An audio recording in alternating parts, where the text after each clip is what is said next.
चला बरं वाटलंय, ग्राउंड मारून आलो आपण. घरात बसून चिडचिड होते ग. चिडचिड होणारच ना, घरात 2 वॉचमन ठेवलेस ना तू. वॉचमन? ते सासू सासरे ग, नाना नानी. हा पण सध्या नाहीयेत ते घरी, गावाला गेलेत. अच्छा.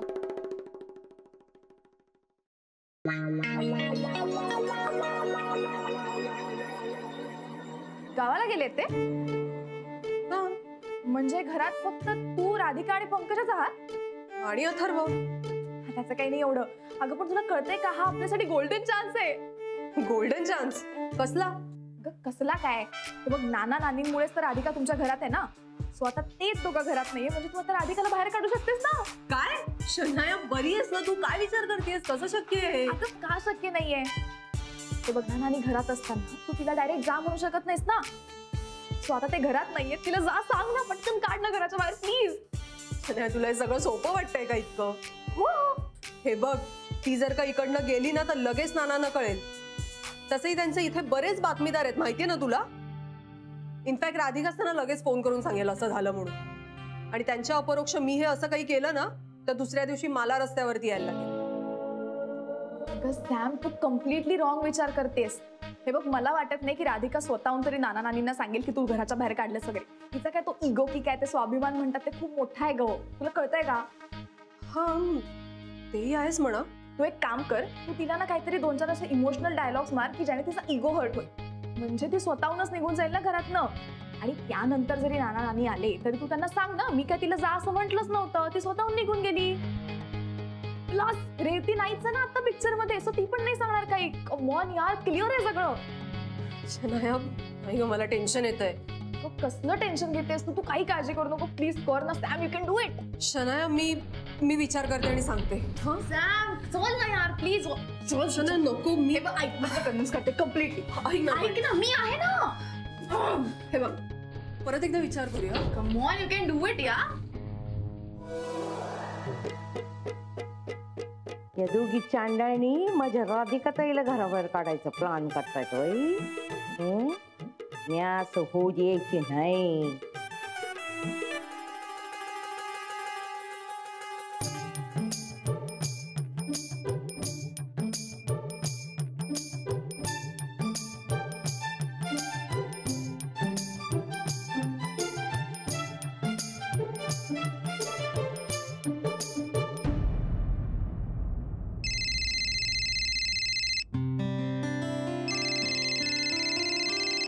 बकुळा मावशी. हॅलो. हा बकुळा मावशी, राधिका बोलून राहिले. ताई, तुम्हाला एक बातमी सांगायची आहे. आता बातमी कसली? अहो, आता मी वरती येत होते ना तर शेणा आणि ती समिता ताई दोघी बोलताना ऐकलं मी. अगं पण बकुळा मावशी, तू त्यांचं बोलणं चोरून काऊन ऐकलंस? अहो ताई, बातमी तशी महत्वाची आहे हो, म्हणून सांगते मी तुम्हाला. ऐका आधी तुम्ही. अरे राधिका, राधिका, अगं काय करतेस तू? दिसून नाही राहिलं का कपडे वाळत घालून राहिले? पण हे सगळं का करतेस तू? आता कपडे धुतलेत म्हटलं तर वाळत टाकायला लागणारच ना. अगं पण इथे का करतेस? मग काय करू? मला माझ्या घरातनं बाहेर काढली, मग कुठे करणार? इथेच करायला लागणार ना. तू जरा माझ्याकडे बघ, इकडे बघ. राधिका, तुझ्याशी बोलतो मी, इकडे बघ. राधिका, ए काय बाबा, मी बोलतोय ना तिच्याशी. हा, मग बोल ना. राधिका, हे सगळं इथे का करतेस? आता मला माझ्या घरात राहायची सोय नाही राहिली, हे सगळं कुठे करणार? इथेच करणार ना. अच्छा, नाही म्हणजे हे सगळं मुद्दामून करतेस का तू? चार चौकात मला लाज आणायला? अरे लाज त्याला वाटतं ज्याला लाज असते. तू तर विकून खाल्ली आहेस ना. अरे बायकोला मुलाला घराच्या बाहेर काढला, या नखरेल पोरीला घरी आणून ठेवलं. बाबा, तुम्ही पण हिच्या या फालतूपणामध्ये काय सामील झालात बाबा? अय, फालतूपणा तुला वाटते? आम्हाला नाही वाटत फालतूपणा. आमची सून जिथं राहील तिथंच आम्ही राहू. आई काय आहे? तू पण हा हे बघा, माझं समोर ऑफिस आहे, जाता येता लोक बघतायत. या तुमच्या असल्या वागण्याने माझी नाचक्की होईल असा साधा विचार पण नाही आला का तुमच्या डोक्यात? याची नाचक्की होते. आणि काय रे, तुझ्या या कारणामुळे नागपूरमध्ये कोणाला तोंड दाखवायची जागा राहिली नाही किंवा आमची नाचक्की नाही झाली. तुमच्याशी बोलण्यात काही अर्थच नाही. राधिका ते सोड. का करतेस हे तू? मी कुठे काय करून राहिले? हे जे काय होऊन राहिलं ना ते या बच्चीमुळे. शनायाचा काय संबंध आहे आता याच्यात? तेच तर मी सांगून राहिले ना, तिचा काहीच संबंध नाही आपल्या संसारात, तरी ही घुसली आहे आपली घुशी सारखी. घूस? व्हॉट्स घूस? हा म्हणजे बिग रॅट. गॅरी काय यार, बोल ना काहीतरी. घूस म्हणते ती मला. शनाया तू जरा थांबशील का? मी बोलतोय ना इथे. राधिका काय चालवलंयस हे? मला काय विचारून राहिले? तुमच्या शनायालाच विचारा ना, तीच सांगेल तुम्हाला.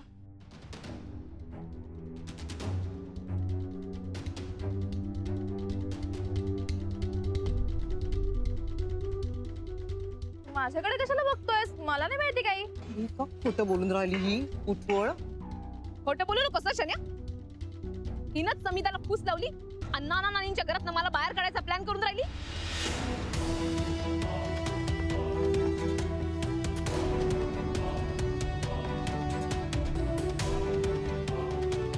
नाही, असं काहीच नाही. खोटं बोलते यार ही. शी इज लाईंग. शन्या खोटं तू बोलतेस. बकुळा मावशीने ऐकलंय सगळं.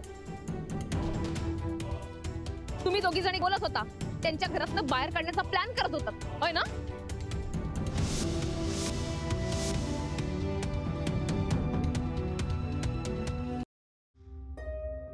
नाही, खोटं आहे हे सगळं. तू बोल ना गॅरी काहीतरी प्लीज. शन्या, मांजर डोळे मिटून दूध पितं तर त्याला असं वाटतं का जग आपल्याकडे पाहतच नाही? माहितीये ना मला, तू समिताला फूस लावलीस. तिला सांगितलं का नाना नानी आता इथे नाहीयेत, हीच ती वेळ आहे, राधिकाला घरातनं बाहेर काढ.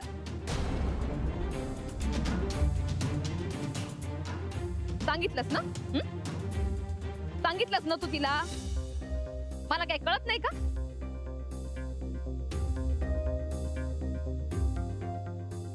तू तिला सांगितलंस का राधिकाला घरातनं बाहेर काढ, म्हणून ती मला कधीची आडून आडून सुचवून राहिली का तू घरातनं बाहेर जा बाहेर जा. म्हणून मग मीच ठरवलं का सगळे जण आपल्याला रस्त्यावरती आणायला टपलेच आहेत, आपणच जाऊ. हवी आहे कशाला फुकटची कटकट? म्हणून मग मीच आली इथे. तेही माझ्या ऑफिस समोर. मग काय करणार होती मी? हा, तुम्ही मला बायको म्हणून नाकारली, पण अजूनही मी माझ्या नावापुढे तुमचंच नाव लावते. तुम्ही मला घरातनं बाहेर काढली तरी मी अजूनही तुम्हाला माझ्या मनातनं नाही बाहेर काढू शकले, कारण मला कुठेतरी आशा आहे का माझा हक्क, माझा नवरा, माझं प्रेम मला परत मिळेल.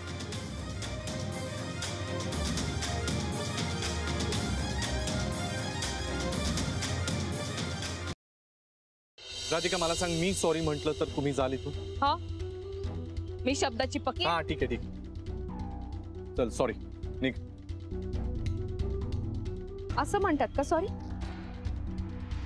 हात जोडायचे, थोडस वाकायचं आणि आदबीनं सॉरी म्हणायचं.